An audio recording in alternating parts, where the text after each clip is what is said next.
Les amis, bonjour à toutes et à tous et bienvenue pour cette toute nouvelle vidéo analyse des 30 nominés de ce Ballon d'Or 2025. Alors la liste est sortie cet après-midi et elle a pas mal fait polémique parce qu'il y a des joueurs qui auraient mérité d'être dans cette liste et qui n'y sont pas, d'autres qui sont dans cette liste des 30 nominés et qui n'auraient pas forcément mérité d'être dans cette liste. Bref, on va parler de tout ça dans cette vidéo ainsi que les autres trophées qui accompagnent ce Ballon d'Or, le trophée Copa, le trophée Yashin, le trophée du meilleur club, du meilleur entraîneur, etc. etc. J'espère que cette vidéo va vous plaire. J'espère que ce genre de concept vous plaît. N'hésitez pas à liker, à commenter, à partager, à vous abonner à cette chaîne. Si ça vous plaît, n'hésitez pas à me le dire en commentaire si vous voulez d'autres vidéos de ce type. Bref, on va parler de tout ça dans cette vidéo. On va commencer par les 30 nominés. Voici la liste des nominés. Alors, tout d'abord, c'est une très belle liste, hein. Il y a beaucoup de joueurs de qualité dans cette liste. Évidemment que cette liste est quand même assez dominée par les joueurs parisiens. On retrouve ici 9 joueurs parisiens. 9. Et si je me rappelle bien, c'est le plus grand nombre de joueurs d'une même équipe depuis le Real Madrid 2018. Alors là, on a 1, 2, 3, 4, 5, 6, 7, 8, 9. Ouais, 9 joueurs parisiens. C'est quand même extraordinaire, c'est quand même exceptionnel et ça montre comme quoi le PSG a quand même fait une saison exceptionnelle et que c'est collectif et pas qu'individuel. Ce classement le montre comme quoi il n'y a que des joueurs parisiens dans ce classement. Ça montre comme quoi le PSG était vraiment une puissance collective. Alors évidemment qu'il y a d'autres joueurs très intéressants. Guirassy, auteur d'une très belle saison. Gyökeres, la machine à but. Donc les représentants du FC Barcelone, Lewandowski, Yamal, Rafinha et Pedri. Voilà, ça fait plaisir de les voir ici. Que de la qualité cette liste. Avec Yamal qui ressort du lot. Je pense qu'il ressort un peu plus du lot par rapport à ses coéquipiers Rafinha, Pedri et Lewandowski. Puisque le premier joueur auquel tu penses dès que tu parles de la Yamal, enfin, dès que tu parles de la Yamal, c'est bon, tout le monde est d'accord. Donc dès que tu parles du Barça, tu penses à la Yamal. Ça, c'est l'avis des gens. C'est un peu à l'international, les gens pensent premièrement à la Yamal de par son génie, de par son talent, etc., etc. Après, tu as d'autres bons joueurs. Donc Salah, auteur d'une excellente saison. Certes, sa deuxième partie de saison a été quand même assez tachée par cette élimination face au PSG en Ligue des Champions, par des matchs où il n'a pas été présent, où il fallait qu'il soit présent pour prétendre à un titre comme le Ballon d'Or. Donc voilà, il a un peu perdu sa place de favori. Après, tu as d'autres joueurs. Après, tu as des joueurs, je ne vais pas te mentir, que je ne les aurais pas vraiment vus dans ces 30 nominés. Par exemple, Wirtz. Je vois pas pourquoi avoir mis Wirtz dans ces 30 nominés. Il se démarque pas par rapport aux autres. Pareil pour Haaland. Pareil par exemple pour Jude Bellingham. Ces joueurs-là, je vois pas l'intérêt de les mettre dans les 30 nominés. Il y a d'autres joueurs qui auraient mérité d'être dans ce classement des nominés. Évidemment, par la suite, on va voir les joueurs qui sont absents et ceux qui auraient vraiment mérité d'être là. Mais bon, évidemment que ce sont des joueurs, ces trois-là que j'ai barrés, ce sont trois joueurs avec d'excellente qualité, du talent, etc. Mais ce n'est pas forcément leur année, hein. Wirtz, l'année du Leverkusen de Xabi Alonso, c'était l'année d'avant et pas l'année dernière. Pareil pour Haaland avec ce City en crise. Bellingham qui aura été quand même un peu dans le mal, hein, dans sa deuxième partie de saison. Même sa première partie de saison, il n'a pas marqué, je pense, pendant au moins 1 ou 2, 3 mois. Donc ça faisait long. Donc je ne vois pas pour l'intérêt de les mettre les trois dans ce classement des nominés. Après, tu as d'autres joueurs. McTominay, peut-être l'avoir mis avec ce parcours de Naples en Serie A, la victoire de Naples en Serie A. Ça aurait été quand même un petit joueur majeur de cet effectif de Naples. Declan Rice, qui est nominé, je pense qu'ils l'ont nominé pour la simple et unique raison, comme quoi tu as ces deux coups francs qui ont marqué les esprits en Ligue des Champions, et je pense que c'est la raison pour laquelle il est dans ce classement des 30 nominés au Ballon d'Or. Olysée, excellente saison, il a fait une très belle saison. Palmer, également Dumfries, qui aura été quand même très important pour l'Inter en Ligue des Champions. Kylian Mbappé, évidemment, tu es obligé de le mettre. Statistiquement, il est là. Bon, collectivement, il n'est pas là. Et je pense que c'est ce genre de joueur qui, statistiquement, il va te planter des buts, mais collectivement, c'est quand même un petit frein collectif pour ton équipe. Donc voilà pour cette liste. Franchement, une excellente liste. Maintenant, on va parler des joueurs qui auraient quand même mérité d'être dans cette liste. Regardez tous ces absents, les gars. Il y a quand même pas mal d'absents. Bradley Barcola, Pacho, Ces trois-là déjà, comment tu ne peux pas mettre la charnière centrale du PSG dans ces 30 nominés?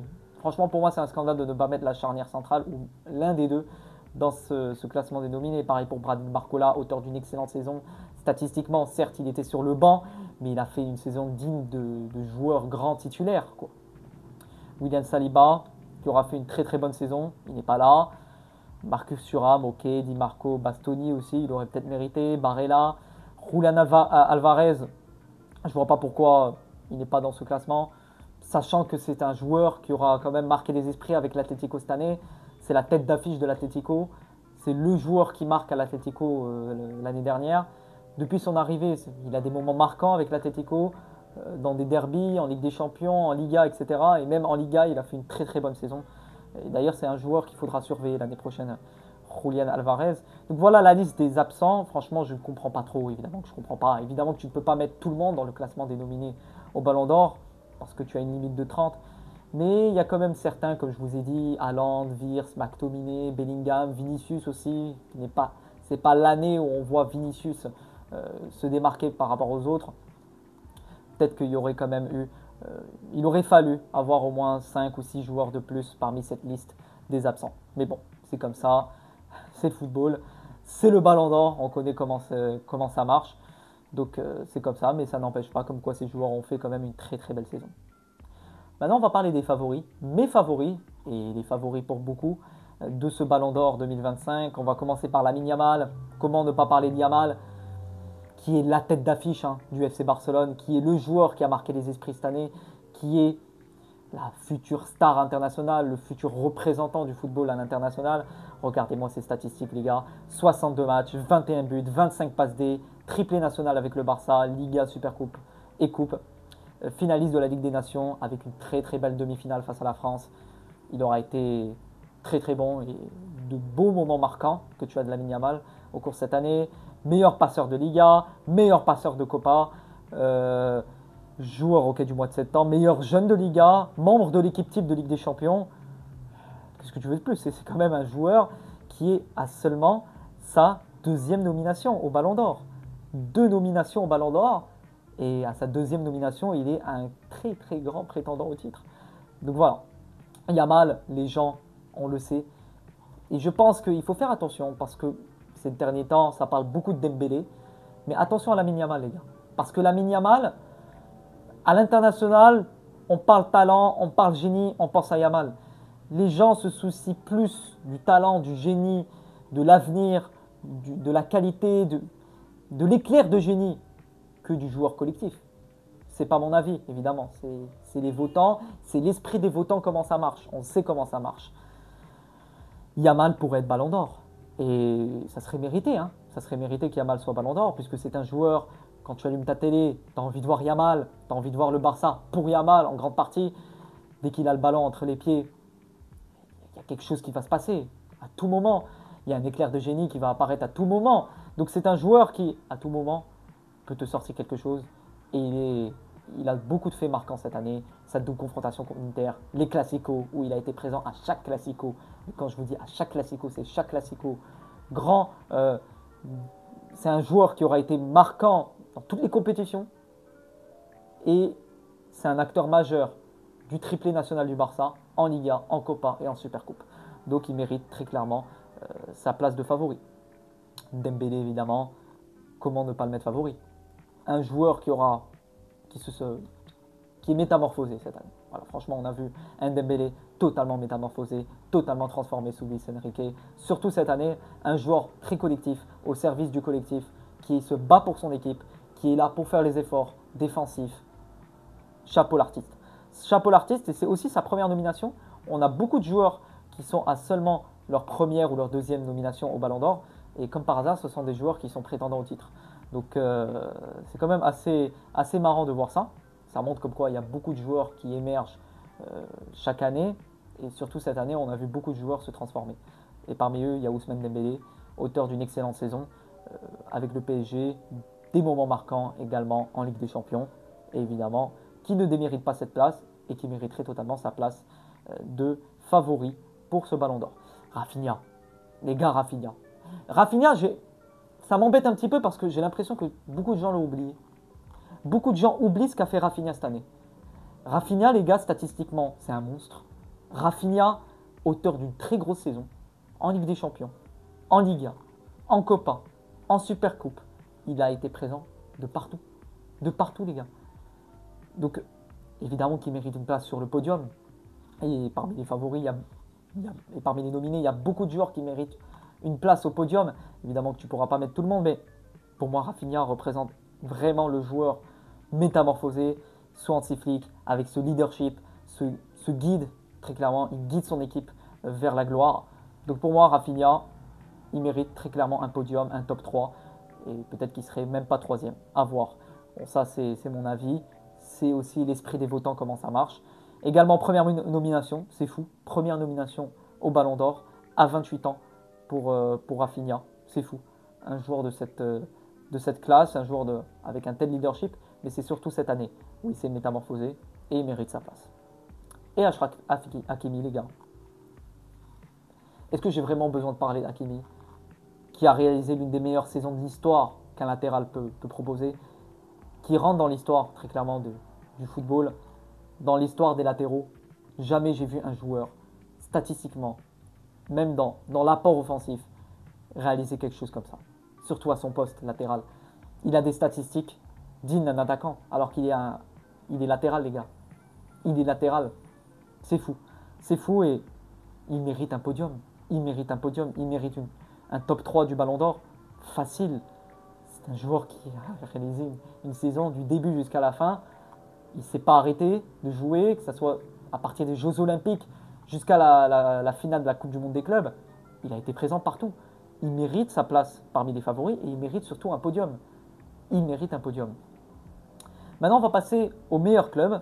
Et parmi les nominés, le Barça, Botafogo, Chelsea, Liverpool, le Paris Saint-Germain. Donc déjà, il y a quelque chose que je remarque, et heureusement d'ailleurs. Les 3 meilleurs clubs du monde, ou plutôt les 3 meilleurs clubs, les 3 clubs qui ont proposé le meilleur football cette année, qui sont le Barça, Liverpool et le Paris Saint-Germain, ces 3 clubs-là sont dans ce classement dénominé pour le titre de meilleur club du monde. Évidemment, Botafogo, vainqueur de la Copa Libertadores, Chelsea, champion du monde. Pour moi, ça se jouera plutôt entre le Paris Saint-Germain et Barcelone. Dites-moi ce que vous en pensez, parce que pour moi, ce sont les 2 équipes qui se sont clairement métamorphosées cette année, grâce à leur entraîneur également. Le Barça sous Flick, le PSG sous Enrique. Donc pour moi, je vois plutôt le PSG ou le FC Barcelone remporter ce titre de meilleur club de l'année. Le meilleur entraîneur, le meilleur cerveau d'équipe. Voici les nominés. Donc on retrouve de toute façon 5 grands entraîneurs. Hein. Conte, Enrique, Slot, Maresca et Flick. Voilà, ils méritent leur place. Luis Enrique et Flick pour le travail qu'ils ont apporté cette année, pour ce qu'ils ont montré également. Ça, ils ont su métamorphoser une équipe et c'est la chose la plus compliquée pour un entraîneur, c'est de métamorphoser totalement une équipe qui n'a pas l'habitude de gagner et qui surtout était dans des moments très compliqués. Dans le cas du Barça et dans le cas du Paris Saint-Germain. Antonio Conte pour son sacre avec Naples, Maresca, champion du monde avec Chelsea, Arne Slot également, qui aura réalisé une très très grosse saison avec Liverpool. Évidemment que s'il n'avait pas été éliminé par le Paris Saint-Germain, facile qu'il aurait peut-être été en demi-finale, voire en finale de la Ligue des Champions. Donc il mérite sa place. Pour moi, ça se jouerait aussi plutôt entre Enrique et Flick. Pour moi, c'est les 2 prétendants à ce titre. Mais en tout cas, on voit de la qualité. 5 grands entraîneurs qui méritent totalement leur place. Le meilleur gardien, le trophée Yashin. Voici les nominés, les amis. Alisson Becker, Yacine Bounou, Lucas Chevalier, Thibaut Courtois, Gianluigi Donnarumma, Emiliano Martinez, Yano Black, David Raya, Mats Sels et Yann Sommer. Déjà, on va revenir un par un. Alisson Becker, monstrueux. J'ai encore des moments marquants, surtout son match aller face au PSG. C'est grâce à lui que Liverpool arrive à décrocher cette victoire au Parc des Princes. Yacine Bounou qui a fait une excellente Coupe du Monde des clubs aussi. Même avec Al Hilal, il aura été très très bon. Mais surtout en Coupe du Monde des clubs, il a sorti des parades monstrueux. Lucas Chevalier qui est très clairement l'avenir du gardien français. Thibaut Courtois qui est toujours présent. Donnarumma avec la grosse saison avec le PSG. Donnarumma d'ailleurs qui aura été sèchement critiqué ces dernières années. Et le voilà, peut-être prétendant encore à un 2e trophée Yashin, il me semble. Puisqu'il a déjà gagné, je pense, il me semble. Dites-moi en commentaire. mais je pense qu'il l'a déjà gagné. Alors Emiliano Martinez, je ne vois pas la raison de sa nomination. Alors il n'y a eu aucun titre avec l'Argentine cette année, aucune compétition avec l'Argentine. Il s'est arrêté en quart de finale. En Ligue des Champions, avec Aston Villa, ça a été quand même assez compliqué. Je ne vois pas pourquoi l'avoir nominé. Mais bon, peut-être qu'ils ne savaient pas quoi mettre, donc ils ont mis Martinez. Et enfin, on a encore 4 autres gardiens qui méritent leur place. David Raya, Sommer, Oblak. De toute façon, ce sont tous des gardiens avec de grandes qualités. Et pour moi, ceux qui ressortent du lot, Donnarumma, peut-être, Bounou, Baker, ces trois-là. Mais plus Donnarumma, Bounou. Bref, ces trois-là, pour moi, c'est ceux qui ressortent du lot. À voir qui le prendra. Mais en tout cas, on a de très beaux gardiens. Alors, le trophée Copa, le meilleur jeune. Voici les nominés encore une fois. Ayoub Bouhaddi, Koubarsi, Désiré Doué, Estevao, Dino Hussein. La qualité de ces joueurs, les gars. Lewis Kelly, Rodrigo Mora, Neves, Yamal, Yildiz. Alors, si je ne me trompe pas, d'après ce que j'ai lu, Yamal ne peut pas le prendre une deuxième fois. Même s'il est nominé. Déjà, c'est quand même beau d'être nominé 2 fois consécutivement.